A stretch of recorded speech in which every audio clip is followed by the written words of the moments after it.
Be nervous. What's up, everyone, and welcome back to the Jacob and Jacob podcast. I'm your host, Jacob Pear, filling in for my co-host, Jacob Bohm. I'm my good friend, Benny Ehrlich, and today we're joined by 1980 World Series champion and six-time All-Star, Larry Bowa. Larry, thank you so much for coming on today. I appreciate Well, it. it's my pleasure, guys, and we're going to talk some baseball today. Yeah. Sounds Yeah. good. Larry, as the senior advisor and general manager of the Phillies, I'm sure you've been keeping up with them this season. So, first half of the season just ended. They went on a little hot streak. What did you see in the first half that you liked from the Fighting Phils? Well, what I really liked was the way we're scoring runs. I think our offense is going to score a lot of runs. I thought that all the way from the time we left spring training. The one thing that we have to do a little bit better, we got to be more consistent day in and day out. Like we'll go for a week straight, look really good, and then we'll play for a week and so. But I think that the way the race is right now with the Mets and us and Atlanta and Washington, and even throwing Miami in there, it's going to be the team that can stay the healthiest and play the most consistent baseball. So, what are you hoping to see from the Phillies in the second half of the season, besides making the playoffs? I expect us to be a little bit more consistent out of the bullpen because we have good arms down there. Yeah. And if we can get those guys on a roll, and every night, those guys aren't going to get guys out every single night, but if they can do it 5 out of 7 nights, 6 out of 7 nights, that'll help us win a lot of games because we got a bunch of blown saves. Mm-hmm. And so if we could just turn half of those into wins, we'd be in first place right now. Yeah. But there's still a lot of baseball left. And I'm sure teams are going to all try to add on to their roster during that trading deadline. And we'll see how we're going to operate. Right now, it seems like we're just going to wait for the next couple of weeks because that trading deadline isn't until the end of the month. So we're going to see how we play. And if we're still in it, which I really believe we will be, mm-hmm. I'm looking forward to us maybe adding a piece here, a piece there. I mean, I don't know if you've been listening to talk radio the last few months with the Phillies, but they've been ripping Girardi for the way that he's handled the bullpen. Do you believe that it's fair assumption to say that Girardi's to blame for a lot of these bullpen losses? No, not at all. I mean, Joe, if you really want to analyze Joe's managerial, I mean, he did a great job in New York. Mm-hmm. And let's face it, last year was 60 games. And, with COVID and everything, he really didn't get a good feel. And I think the last week or so, you've seen how he's manipulated the bullpen.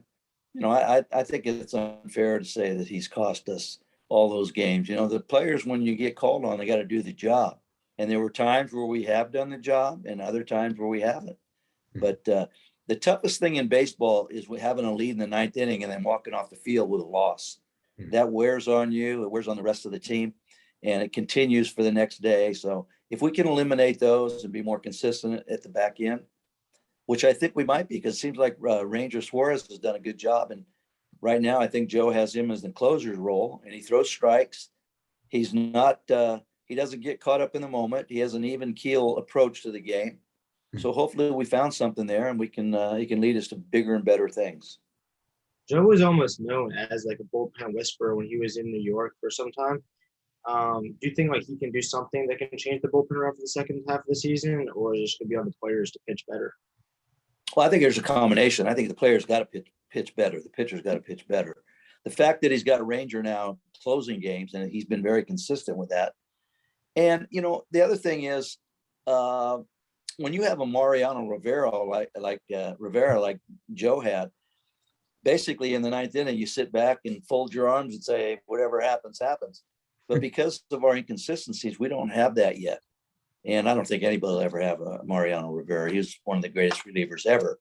But again, I keep using the word consistency. If we can get some consistency at the back end of that bullpen, I think it's going to help out a lot.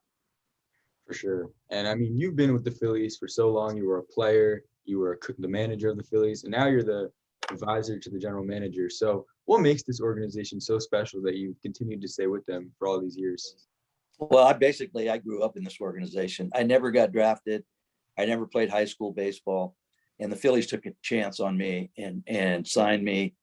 And, it paid off not only for them, but it paid off for me also. I got to play in the big leagues a total of 16 years. I won a World Series championship, first ever in Philly history. Played in All-Star games.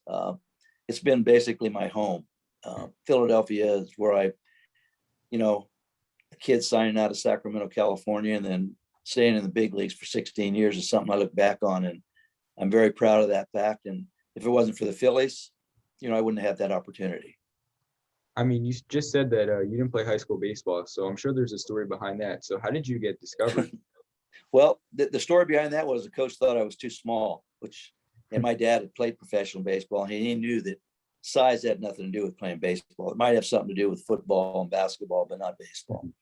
And the reason I basically got the opportunity to play or sign a professional contract in the summer of my last year in Sacramento, when I got cut, they had a summer league there and I played. And the junior college coach would come out and watch those games, and he saw me playing. He asked me to come out and try out for the junior college team. And I sort of looked at him and said, I didn't even make my high school team. How am I going to make your team? And he told me I'd give you every opportunity. So I'm going to give you every opportunity to make my team. So I went out and I played 2 years there. I made all conference both years. And then there was a Philly scout that watched me play, and they gave me the opportunity to sign with the Phillies. Yeah. Wow. I mean, that's really impressive. Nowadays, you don't really see that. Usually you see guys. Yeah. That's very rare. Yeah, I wouldn't, if it was analytics back when I played, I probably would have never signed, because I don't analytic out. I don't grade out with the so-called exit velocity, launch angle, spin rate. I wouldn't have played. So I'm glad I played when I played. Speaking of the analytics, there's been a big analytics push in baseball over the last 5 to 10 years. Are you on the pro analytics side, or are you on the keep it out of baseball? No, I'm not on keep me out of baseball. I think there's a happy medium. I think you can do both. There's a lot of teams that's like 90% analytics and 10% gut feeling, and your eyes tell you what you're going to do. But I think there is a happy medium, 50-50, 60-40. Analytics, the computer doesn't answer all the questions. There's a lot of things you look in somebody's eyes, their gut, their desire to excel, their work ethic. That stuff's not measured in the computers. So I think what they're missing out on is a guy's desire to do well. You can't look into somebody's brain or their heart and find out how much they really want it. So I do think there's some good things in analytics, but there's also a bunch of stuff that I think is overkill. For sure. So I want to shift into your playing career and talk about the 1980 World Series championship that you brought home to Philadelphia, or you were part of. So after all those late collapses in the NLCS in the late 1970s, you guys were finally able to pull it together in 1980, win the pennant, and then win the World Series. What made that team so special and capable of winning the World Series that year? Well, I think you hit it right on the head. We had come up short against the Dodgers and Cincinnati in those playoffs, whether it was a play, a call, a big hit by the other team, our inability to make a pitch when we had to. And I think we learned from those experiences. And in 1980, we sort of put everything together. But I will say this, everyone looks at that team, and it was a very good team. It was a grind all the way to the end. We had to win 2 out of 3 in Montreal just to win the division. Then we had to play Houston, and every one of those games went extra innings except the first one. And then we played Kansas City and won everything. But, I think sometimes you learn from your failures. You're not always going to be at the top of the mountain. So I think the fact that we got there so many times, we got close, we felt it. And 1980 was just our time. And you know what? To win a World Series, you have to be lucky. You have to be in the right place at the right time. You have to get breaks that happen for you. So everything sort of fell in place for us. What was the environment like in the field in the locker room going into Game 5 of the World Series? It was unbelievable. The city was rocking all summer. I mean, we played at the Vet, 50,000 people every night.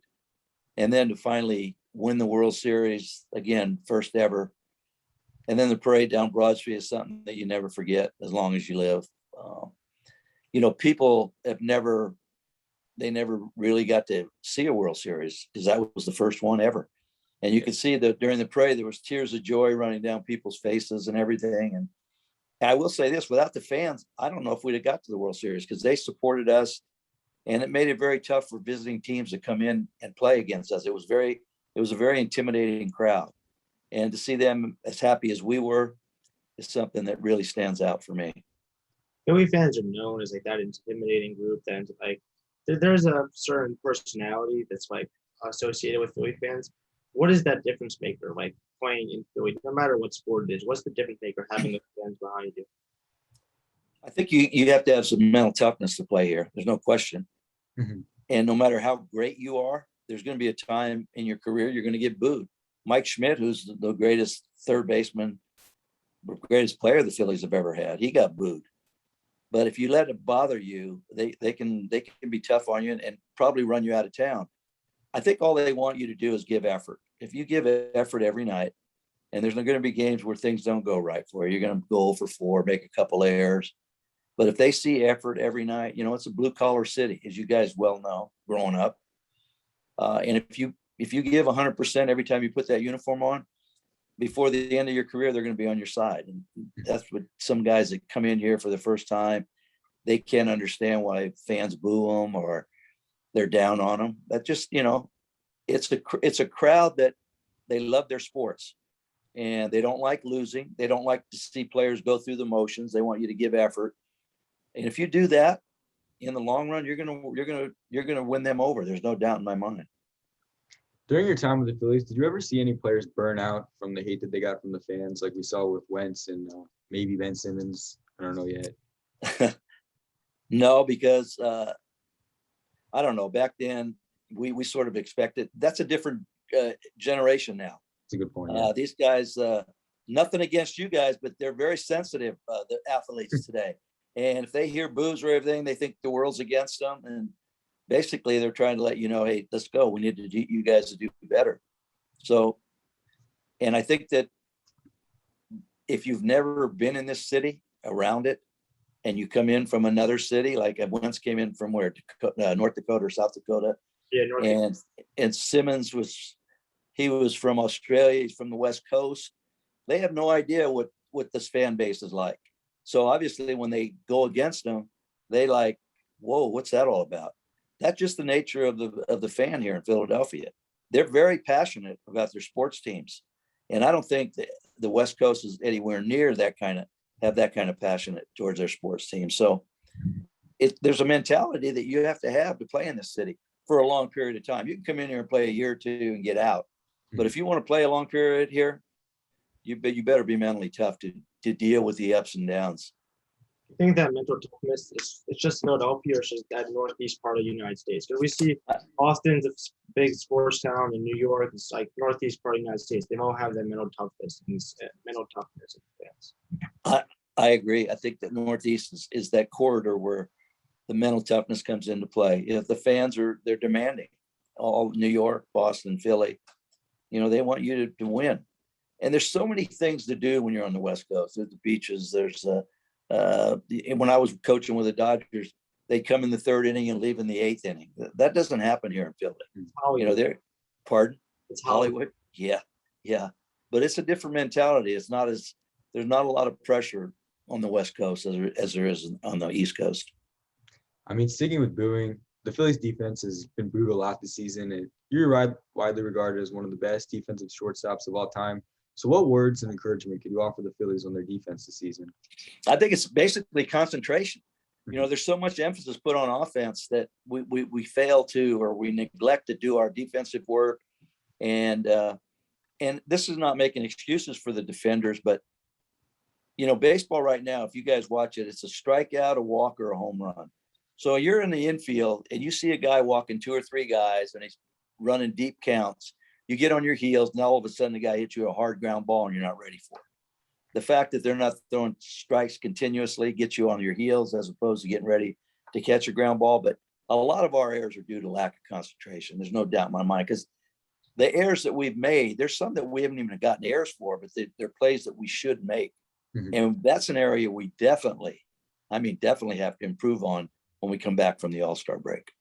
I mean, Alec Bohm has really struggled on defense this season. I've seen a lot of stats where he's just been in the bottom for defense. Do you believe that this is going to affect his big league career? Like, if he doesn't clean this up quickly, could he be on the move? Or I don't. No, I don't think it's going to affect his. This kid works hard. I mean, he really works hard, and he's having a tough year. He's starting to hit the ball Right before the break, he started hitting the ball. Now he has this COVID thing. I don't know how long he's going to be out for that. But, your second year in the big leagues, pitchers make adjustments on you, and it got to him a little bit. But I think this kid's going to be a big league player for a long time. Now, is he going to stay at third? That's going to be a decision the Phillies are going to have to make. I know he's better than he's shown this year defensively, and I do believe he's going to hit at the big league level. I know he's having one of those years this year where he's around 235, 240, and I expect him, when he gets settled, he's going to be 280 to 300. He can hit. But this kid's a hard worker, and it's not from lack of effort. There's a lot of guys that go out there and they don't take their routine serious. This guy takes everything serious. He works hard. He's a good kid. And I just think it's, one of those sophomore jinx years that he'll make the adjustment. I really believe he'll make the adjustment. So Bohm's been struggling, and we saw him do pretty well last year. Some would say great. How would you measure that 60-game season? Because there's a lot of players who were great last year and struggling this year, struggled last year, great this year. How do you value that 60-game season? 60 games to me is not a good sample size. I mean, like you said, there's some guys that had great years at 60 games and other guys had 4 years. I mean, if you think about it, you play 60 games, you still have 122 to play if you play a full season. So I should say 140. Where's my math here? 60, 102 games. But whatever, 60 games to me is a part of a season. And you're going to have ups and downs in baseball. And you just got to hope your ups outnumber your downs. But there were some guys last year, I'm looking at numbers and I went, wow, that guy's not that good, or this guy's not that bad. When you play 162 games, everything evens out. And as they say, water seeks its own level, and that I think you get a better read over a course of 162 games. There's no doubt in my mind. I definitely agree. But I mean, last year the Phillies still should have made the playoffs. I mean, yes, wondered about that. Do you expect us to make the playoffs this year? I do. I'll be disappointed if we don't. Okay. And I was very disappointed we didn't make it last year. We should have made it last year, but we had that total collapse in September again. We went down to Tampa Bay, and we on a road trip we went to Tampa, and I think Washington. I think we won 1 game out of 8. Mm-hmm. And if you think about it, we missed the playoffs by 1 game. And when you talk about whether it's a 60-game schedule or 162-game schedule, and you miss it by 1 game, there's a whole lot of games you go back and say, man, if we'd have won this game or if we'd have won that game. But I'll be disappointed if we don't get in this year, because I do think offensively we're going to score runs. And I think with Wheeler and Nola and Eflin at the top of the rotation, I think they give you a chance to win every time they go out on the mound. And if our bullpen picks up the pace like it did the last week before the break, I think we have a very good chance. You said there were expectations this year, last year, and the year before to make the playoffs. Do you think they need to find a different approach to measuring up to those expectations? Because it feels like they've been going into offseason, looking at free agency, whether it's Harper, Wheeler, Gregorius, etc. They maybe need to try to find a way to build up players internally, or go a different path, try to find great players. I agree with you about the building up internally. We need to get our farm system back in order. Mm-hmm. John Middleton can't keep writing checks out for free agents every year. We need to get some of our young kids down there to start progressing and move through the system.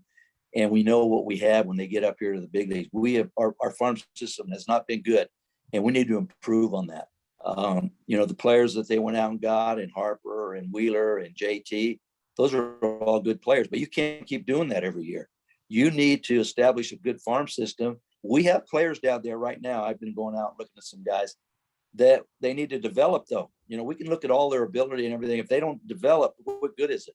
They're not developing the way I think they should be developing. And once we get that rolling again, and then you have a good farm system, now what you do is you go out and get guys like JT or Wheeler or Hart and fill in, but you don't count on 6 or 7 of those guys and hope you only get 1 or 2 farm guys. It's got to be the other way around. I mean, I look at our team in 80, and we had Bob Boone and Greg Lazinski and Mike Schmidt, guys that went through the farm system together. We had 4 or 5 guys that came up literally through A-ball, AA, AAA. We learned how to win together. We learned how to lose together. And we have to reestablish that in our minor league system. Mm-hmm. I mean, I saw last night at the MLB draft on ESPN, they showed a stat. The Phillies farm system was ranked mid-20s I forget off the top of my head, maybe 24, maybe 25. But for a team that hasn't made the playoffs in 9 years, that's a big factor in why.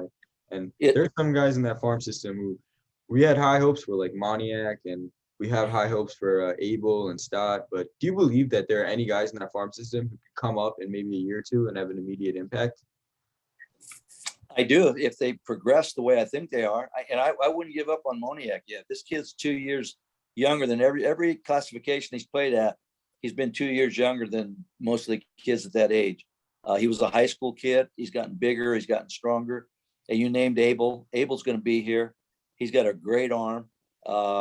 Nick Maton, I think, has got a chance of being here. So we have guys that, again, I keep reverting back to the word, we have to develop them. They have to get, it seems like every time a guy does really good in A-ball, we want to move them out of there.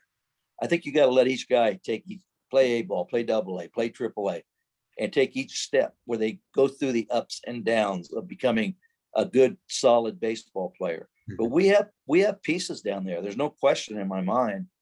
And we just have to develop them and stay on the same path. But the last, like you said, we're ranked 24th or 25th, and we've never won a World Series in those years that we had high picks. Mm-hmm. So we should be getting more turnaround for our buck on these drafts, and we're not. So hopefully the kid we drafted last night, I heard he's a real good high school pitcher. And you got a guy like Abel, you got two good arms, two solid arms right there. And they haven't given up on Howard. Howard's got a good arm. So you're talking about three good, strong arms down there that could possibly be here within a year and a half. And, you know, those are the kind of things that you need to be successful in the big leagues. The Phillies president, Dave Dombrowski, he's been known to sell prospects and to trade away prospects. Are you worried that he's going to not be patient with these guys and try to maybe trade away prospects for future stars? Well, that's been Dave's MO, but I have no idea what his thought process is right now. I think they're going to wait and see for these next 2 weeks after the break. I mean, if we're in this thing and we need a relief pitcher, he might have to give up a prospect. Or if we need a bat, somebody gets hurt, it's going to be determined by how we play from the time we come back this Friday till the end of the month. And if we're still within 3 games, or maybe we might even be in first place, who knows? Or if we drop to 7 or 8, we don't know what's going to happen. If we play like I think we're going to play, I think we're going to be in it, and that's going to be a decision that the front office is going to have to make. Mm-hmm. Well, Larry, we appreciate you coming on today and speaking with us. Before we let you go, I have one final question. As a Phillies lifer, what would you say your all-time Phillies starting 9 is? My all-time Phillies starting 9? Mm-hmm. Wow, that's tough. Because I have a warm spot in my heart for our 80 team, and I'm sure that you guys, being as young as you are, you have a warm spot in your heart for the 2008 team. Mm-hmm. So I'll just say this. Jim Salisbury did I guess it's called, he threw everything in the computer and it said the 80 team was going to play the 08 team, and the 80 team won 4-2. So I'll leave it at that. Both those teams, let me say this, they had great players on it, both sides. Jimmy Rollins, who I think is probably as good as anybody I've ever seen, was on that team. Ryan Howard, mm-hmm. And I can go the other way with Pete Rose and Mike Schmidt. I mean, we had Steve Carlton, they had Cole Hamels. We could go back and forth. They were 2 great teams that won 2 World Series, and we'll just leave it at that right now. Well, Larry, we appreciate you coming on, and hopefully the Phils get it rolling for the second half of the season. Thank you again. All right, guys, you're welcome. Take care.